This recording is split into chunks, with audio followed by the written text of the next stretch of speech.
ज्यांचे विचार ऐकण्यासाठी आपण उत्सुक आहोत.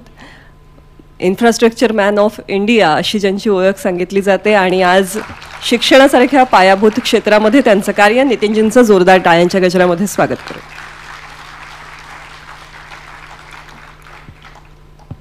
माझे मित्र ज्येष्ठ पत्रकार आदरणीय गिरीश कुबेर, आदरणीय सुनील शेट्टीजी, एशियाटिक हॉस्पिटलचे प्रमुख डॉक्टर पांडा, माझे मित्र एक्सप्रेसचे विवेक गोयनकाजी, उपस्थित सर्व मान्यवर बांधवांना आणि बहिणींनो, खरं म्हणजे आज 29 वर्ष आपण थोडा काळ बदलला आहे. 29 वर्षापूर्वी गडचिरोली जिल्हा हे नक्षलवाद्यांचं कॅपिटल होतं आणि ज्यावेळी आम्ही या कार्याला सुरुवात केली त्यावेळी आमचे शिक्षक संध्याकाळी 6 नंतर त्या गावात राहू शकत नव्हते. त्यांना गावकरी सांगायचे तुम्ही निघून जा.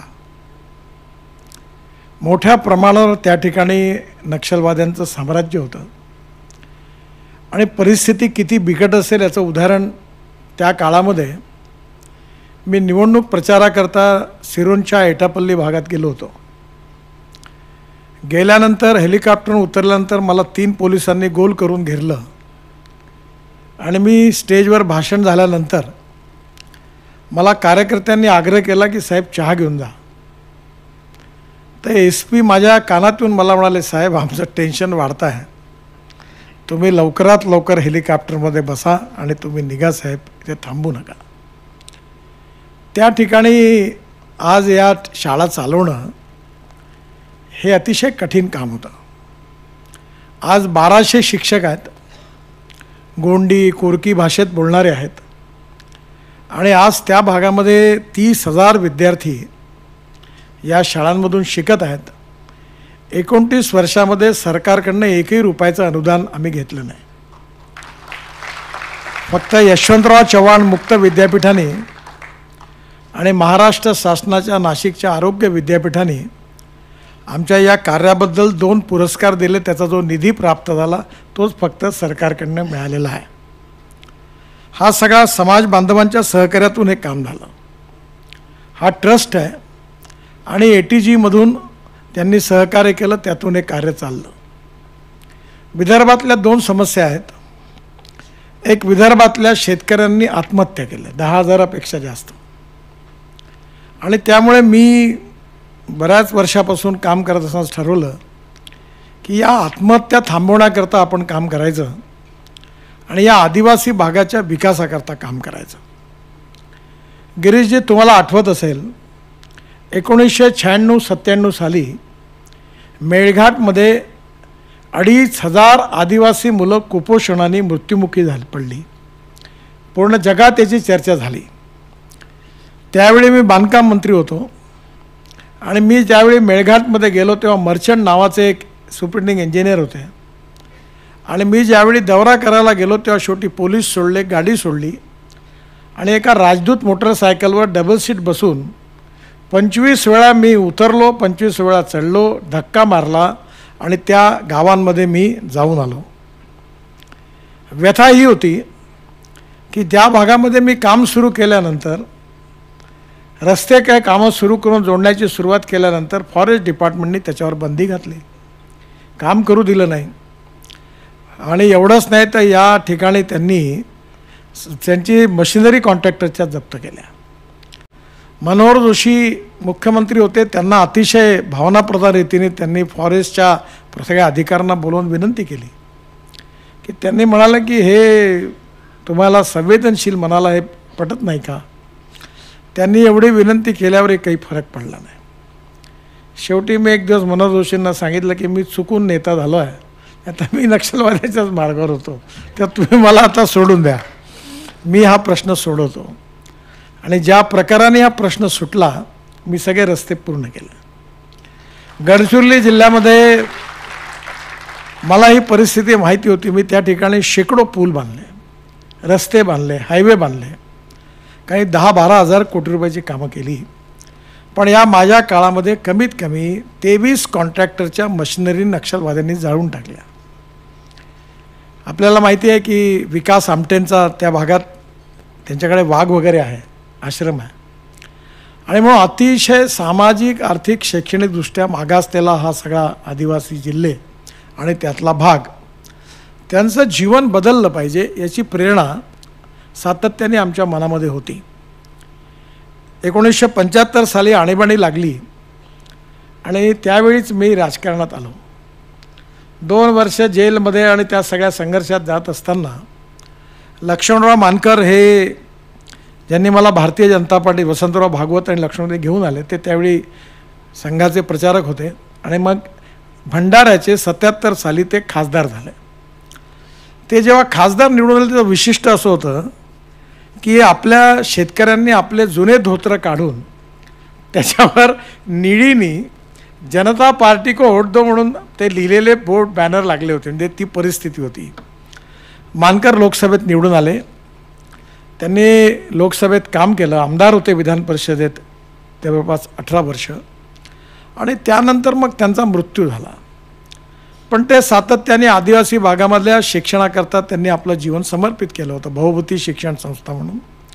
तेव्हा त्यांच्या मृत्यूनंतर आम्ही सगळ्या आमगावला त्यांचा अंत्यसंस्कार झाल्यानंतर त्या काळामध्ये प्राध्यापक विलास फडणवीस म्हणून संघाचे क्षेत्रीय प्रचारक होते, ते आणि मनोहरराव शेंडे, मी आणि अरविंद शहापूरकर आम्ही बसलो असताना आम्ही सगळ्यांनी ठरवलं की गुरुजी म्हणायचे त्यांना.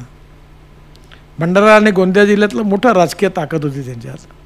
तेव्हा गुरुजींच्या नावाने आपण आदिवासी क्षेत्रात काही कार्य करावं असा विचार आला आणि 29 वर्षापूर्वी आम्ही या मानकर ट्रस्टची स्थापना केली आणि आज त्याला विशाल स्वरूप प्राप्त झालं. आमची काही विकनेसेस आहेत. लोक 1 रुपयाचं काम करतात आणि 1000 रुपयाचा प्रचार करतात. आम्ही 1000 रुपयाचं काम करतो आणि 1 रुपयाचा प्रचार करतो. आमचा दोषच आहे.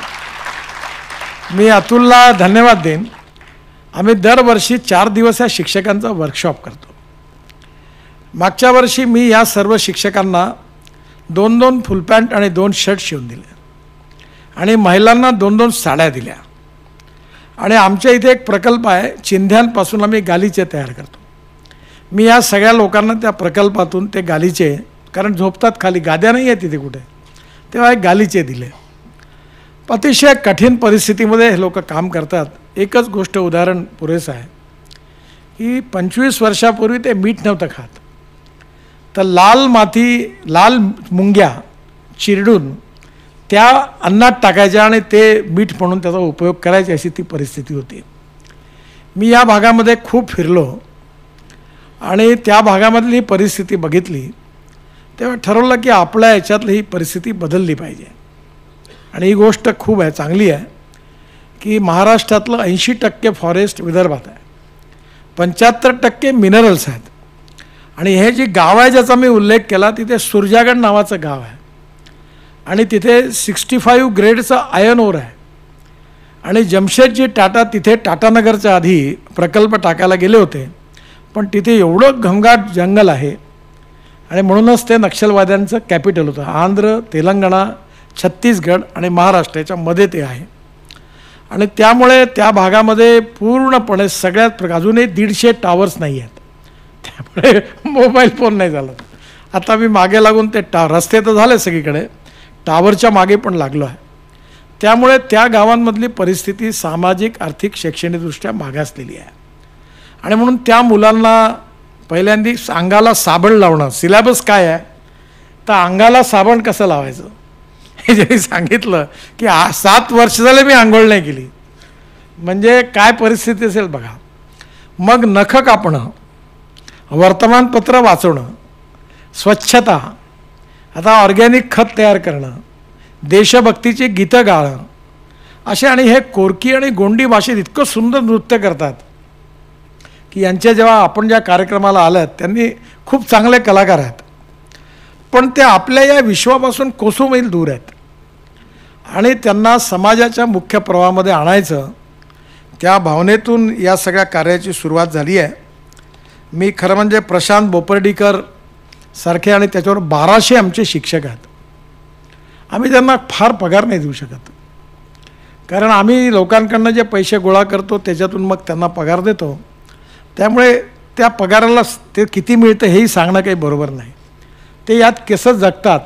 मला आमचे ट्रस्टी म्हणतात आता वाढवू नका. अरे वाढवू नका, तू विचार कर म्हटलं की 7-8 हजार रुपयामध्ये परिवार कसा राहत असेल, कसं काम करत असेल, असं कसं शक्य आहे. त्यामुळे अतिशय कठीण परिस्थितीमध्ये मन लावून काम करतात. आणि हे 1200 शिक्षक जेव्हा प्रशिक्षण 4 दिवस घेतलं, शिस्तीत बसतात, टाचणी पडेल तरी आवाज येईल असा त्यांची शांतता असते. हे उत्तम आहे. आणि आता आम्ही याच्यातून तिथल्या 65 मुली गेल्या 7 वर्षापासून महिला महाविद्यालय जे आहे नागपूरला, रवींद्र फडणवीस माझे मित्र आहेत, त्यांची संस्था आहे, तिथे हे चालतं. आता त्या 65 मुलींमध्ये एक लक्षात आलं की उनका जेनेटिक अलग प्रकार का आहे. ते एक कडकनाथ म्हणून कोंबडा आहे, काळ्या रक्ताचा. तर तो कोंबडा खात असल्यामुळे त्यांच्यात इनहेरंट काहीतरी ताकद आहे. तर आत्ता त्या 65 मुली आम्ही नागपूरला शिकायला आणल्या. आणि त्यातल्या मुली खो खोमध्ये याच्यात त्यांनी सगळ्यांनी मेडल्स मिळवले, खूप चांगलं काय केलं. आणि त्यांना इथली मलेशियाला गेली, म्हणजे विमानतळ सोडा रेल्वेत पहिल्यांदा बसले अशी स्थिती होती.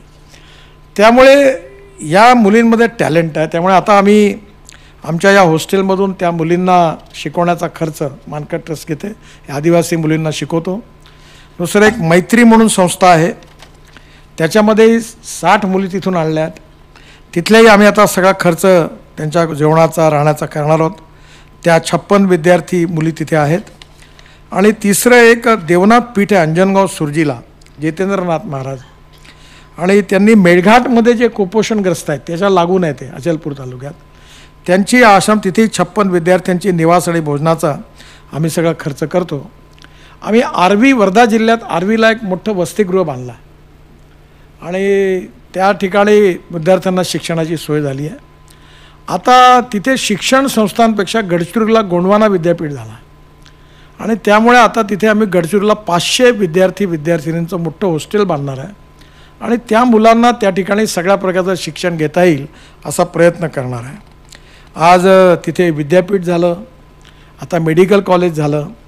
आणि हे 65 ग्रेडचं जे लोखंड आहे, परवा याच्यावर देवेंद्रजींनी आपल्या इथे जी कॉन्फरन्स झाली डावसला, त्याच्यामधून 7.5 लाख कोटी रुपयाची इन्व्हेस्टमेंट आता इथे येते आहे. तर परवा सज्जन जिंदल आमच्या ॲडव्हान्टेज विदर्भाच्या कार्यक्रमात माझ्या कानात सांगितलं की 65 ग्रेड ये विश्व में कहीं नहीं है. म्हणजे आता या भागात जगातलं सगळ्यात चांगलं लोखंड तयार होणार आहे. आणि आता त्या ठिकाणी प्रयत्न आहे की त्याच ठिकाणच्या मुलांना, त्या सगळ्या इंडस्ट्रीला मी सांगितलं बजावून की 80% इथल्याच मुलांना काम दिलं पाहिजे आणि त्यांच्या स्किल डेव्हलपमेंट करण्याचं आम्ही एक चालवतो. आता जसं ड्रायव्हिंग सांगितलं, त्यांना तिथेच रोजगार द्यायचा. या भागात वाईल्ड लाईफ आहे मोठ्या प्रमाणावर, जंगल आहे, घनदाट जंगल आहे. आणि विशेषतः कालेश्वर एकाहून एक सुंदर निसर्गरम्य परिसर आहे. पण लोक जायची हिंमतच करत नाही, कारण नक्षलवादामुळे हा सगळा भाग कट झालेला होता. हा आंध्र, तेलंगणा, छत्तीसगड आणि महाराष्ट्र याच्यामधला असं हे आहे. आता मी रायपूरपासून विशाखापट्टणमपर्यंत 40,000 कोटीचा एक एक्सप्रेस हायवे बांधतो आहे. तर मी आता त्याला मागे लागलो आहे की गडचिरोलीपासून या हायवेला मधून जोडलं तर डायरेक्ट विशाखापट्टणम पोर्टला आणि काकीनाडाला जोडायचा प्रयत्न करणार आहे. रोड झाले की उद्योग विकास होतो आणि त्या भागाचं चित्र बदलतं, याचा अनुभव त्या ठिकाणी आला. आता रेल्वेचं काम सुरू झालेलं आहे. पण म्हणून या सगळ्या भागाचा सामाजिक, आर्थिक आणि शैक्षणिक विकासाचा प्रयत्न या ट्रस्टतर्फे होतो. मी अतुल शिरोडकरला धन्यवाद देईन. आम्ही कधी मुंबईत याचा विचारच नव्हता केला, पण तो सातत्याने मला मागे लागला की आता आपण महाराष्ट्रात सगळ्या आदिवासी भागात आपल्या शाळा पोचवू. आज आपले 1200 शिक्षक आहे, आपण 3000 शिक्षक करू. आणि आज आपले 30,000 विद्यार्थी आहे, आपण 1 लाख विद्यार्थी करू. आणि म्हणून हा कार्यक्रम आपण मुंबईत घेऊ असा त्याचा आग्रह होता की जेणेकरून या कामाची माहिती सगळ्यांना होईल. अतुलने खूप सुंदर कॅलेंडर काढलेलं आहे, अतिशय सुंदर आहे. म्हणजे मला असं वाटतं की मराठीतलं इतकं उत्तम कॅलेंडर मी तरी आजपर्यंत बघितलं नाही. अच्युत पालव पद्मश्री ज्यांना मिळाली आहे त्यांनी इतकं सुंदर डिझाईन केलेलं आहे आणि त्याच्यावर इतक्या सुंदर कुसुमाग्रजांपासून एकेकाच्या कविता आहेत आणि भारतीय संस्कृती आणि त्याचबरोबर इंग्लिश कॅलेंडर दोन्ही पण आहे. ते कॅलेंडर देखील तयार झालं, ते खूप लोकांना आवडलं. अर्थात त्याच्यातही पण इनिशिएटिव्ह सगळा अतुलने घेतला आणि अतुलची कहाणी अशी होती की नागपूरला जेव्हा मिहान प्रकल्प झाला तेव्हा तिथे तो कॉन्ट्रॅक्टर म्हणून आला. त्यांनी एक फर्स्ट सिटी म्हणून डेव्हलप केली आणि तिथून मग त्याचे संबंध आले आणि मग तो माझ्याबरोबर या कामातही पण आला आणि आता मुंबईवरून सातत्याने या कामात तो मनाने शरीराने जुळलेला आहे आणि या कामामुळे ते संवेदनशीलता असल्यामुळे त्यांचा परिवार जुळला. आत्ताच त्याच्या मुलींनी पण केवढं मोठं काम केलं आपण बघितलं आणि त्यामुळे या सगळ्या कामाचा आता महाराष्ट्रात व्याप्ती वाढवायची आहे. त्यामुळे 30,000 विद्यार्थ्यांवरून 1,00,000 विद्यार्थी आणि 1200 शिक्षकांवरून 3,000 शिक्षक हा प्रवास करण्याचा शुभारंभ करण्याकरता आजचा कार्यक्रम या ठिकाणी ठरवला आहे आणि मला अतिशय आनंद आहे की मी या भागात खूप फिरलो.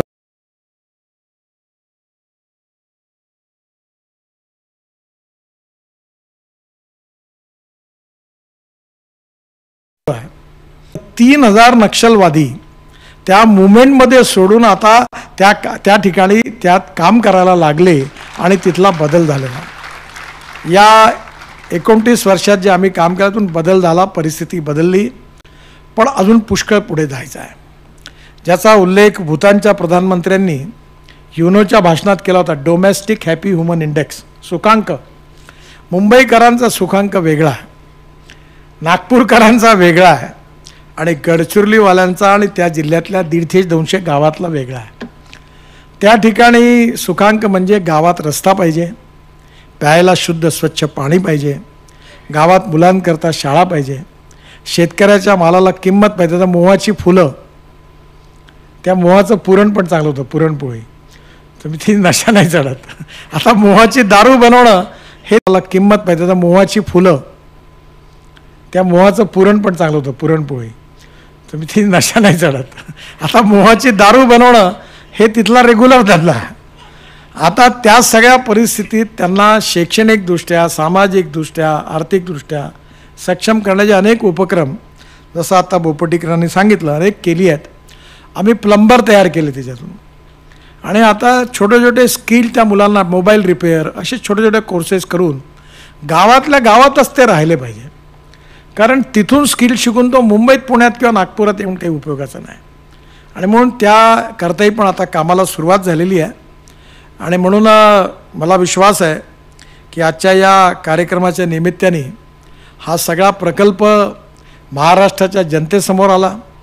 मीडियातल्या आमच्या अनेक लोकांनी खूप सहकार्य केलं, विशेषतः अनेक वर्तमानपत्रातून लेख आलेत, अनेक लोकांना या प्रकल्पाची माहिती मिळाली. आता मी असे अनेक प्रकल्प, खरं म्हणजे मी राजकारण करतच नाही, 90% हेच काम करतो. आता मी साड्याही पण तयार करायला लागलो.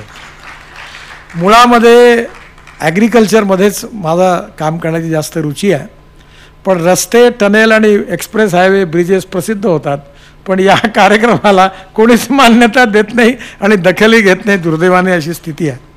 पण हे काम मूलभूत आहे, बेसिक आहे. आणि म्हणून आम्ही एक गीत शिकलो होतो, चलो जलाए दीप वहाँ जहाँ अभी भी अंधेरा है. आणि दुसरं जे आहे ते मी माझ्या मीटिंगमध्ये, मी माझ्या हॉलमध्ये समोर लिहून ठेवलं आहे की मनसा सततम स्मरणीयम, वचसा सततम वदनीयम, लोकहितम मम करणीयम. Politics is the instrument of socio-economic reform. We need to redefine the definition of politics. समाजकारण, सेवा, शिक्षण, आर्थिक, रोजगार या क्षेत्रात काम करणं आणि गरिबांना, जे शोषित आहे, पीडित आहे, दलित आहेत, सामाजिक, आर्थिक, शैक्षणिकदृष्ट्या अतिशय मागासलेले आहेत, दुर्गम परिसरात राहतात आहेत, त्यांना समाजाच्या मुख्य प्रवाहात आणून त्यांना सामील करून घेण्याचा प्रयत्न करणं ही खरी आपली आवश्यकता आहे. आणि हे झाल्यावरच आपण विश्वगुरू बनू, आर्थिक ताकद बनू. मुंबई, नागपूर, पुण्याची किती शक्ती वाढली तरी आजही 65% जनता ही खेड्यात आहे आणि तिथली इकॉनॉमी जोपर्यंत डेव्हलप होत नाही तोपर्यंत हा भारत आत्मनिर्भर भारत किंवा विश्वगुरू बनू शकत नाही. आणि म्हणून या भावनेतून मी शेतकरी आदिवासी या दोन क्षेत्रामधले गेले 30-35 वर्ष हे काम करतो आहे. पण मी एकटा काही करत नाही, मला काही याचं श्रेय नाही आहे. ही जी अनेक 1200 शिक्षक आहेत आमच्या काम करणारी, ही अनेक ट्रस्टी आहेत. त्यात आपले अमरावती विद्यापीठाचे माजी कुलगुरू मुरलीधर चांदेकर, ते शेड्यूल ट्राईब होते, व्हाईस चान्सलर होते, ते आहेत. राजीव हडप इथे काम करतात, ते आहे. आणि अशा अनेक लोक आम्ही निरपेक्ष भावने करतो. आम्हाला कोविडचा काळ अतिशय वाईट गेला. या मुलांना खायला नव्हतं, सगळे उद्योग व्यवसाय बंद पडले होते आणि आश्रमशाळेत राहणाऱ्या हॉस्टेलमधल्या मुलांना सकाळी काय खावं हा प्रश्न होता. अशा परिस्थितीमध्ये लोकांनी सहकार्य केलं. आम्ही तिथे किराणा पोचवला, त्या लोकांना जीवन ठेवलं. बांबूमध्ये मोठं काम झालं. आता बांबू, आता ग्रास नाही, ग्रास आहे त्याला काटणार, बांबूवर मोठं काम सुरू आहे. बायोफ्युएलवर काम सुरू करण्याचा प्रयत्न आहे. टेक्नॉलॉजी जी आहे, बेस्ट टेक्नॉलॉजी, ती जल, जमीन, जंगल आणि जानवर याच्या आधारित टेक्नॉलॉजी गावात कशी डेव्हलप होईल, त्यातून ग्रामीण कृषी आणि आदिवासी क्षेत्रात, फॉरेस्टच्या क्षेत्रात कसा विकास होईल याचा हा प्रयत्न आहे. आणि मला विश्वास आहे की हे सामाजिक आर्थिक परिवर्तन हे प्रत्येक संवेदनशील मनाला आपण यात काही केलं पाहिजे अशा प्रकारची भावना नक्कीच निर्माण करणार आहे. त्यामुळे लोकांच्या आशीर्वादातून याला नक्की यश मिळेल.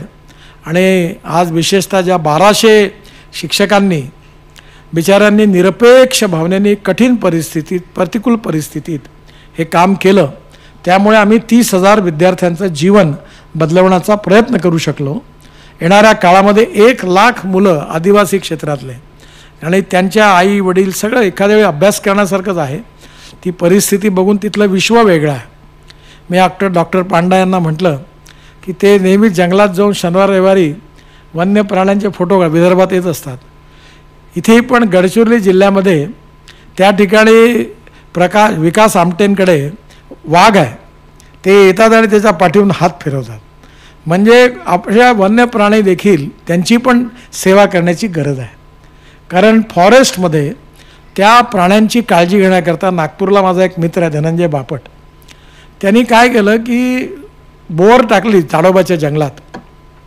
प्यायला पाणी नव्हतं प्राण्यांना आणि बोअर टाकून सोलर पंप लावले आणि त्याचे टँक्स तयार केल्या आणि आता ते टँक पाण्याने भरून ठेवतात. ज्यावेळी 47-49 डिग्री टेम्परेचर असतं तेव्हा त्या टँकमध्ये पाणी असल्यामुळे ते प्राणी पाणी पिऊ शकतात. दुरून दुरून पक्षी येतात आणि त्या टाक्यामध्ये येऊन पाणी पितात. खरं म्हणजे हीच प्रेरणा, मी आत्ता नागपूरला एक ऑक्सिजन बर्ड पार्क तयार केला की प्राण्यांना सगळ्या प्रकारचं कशी व्यवस्था झाली पाहिजे.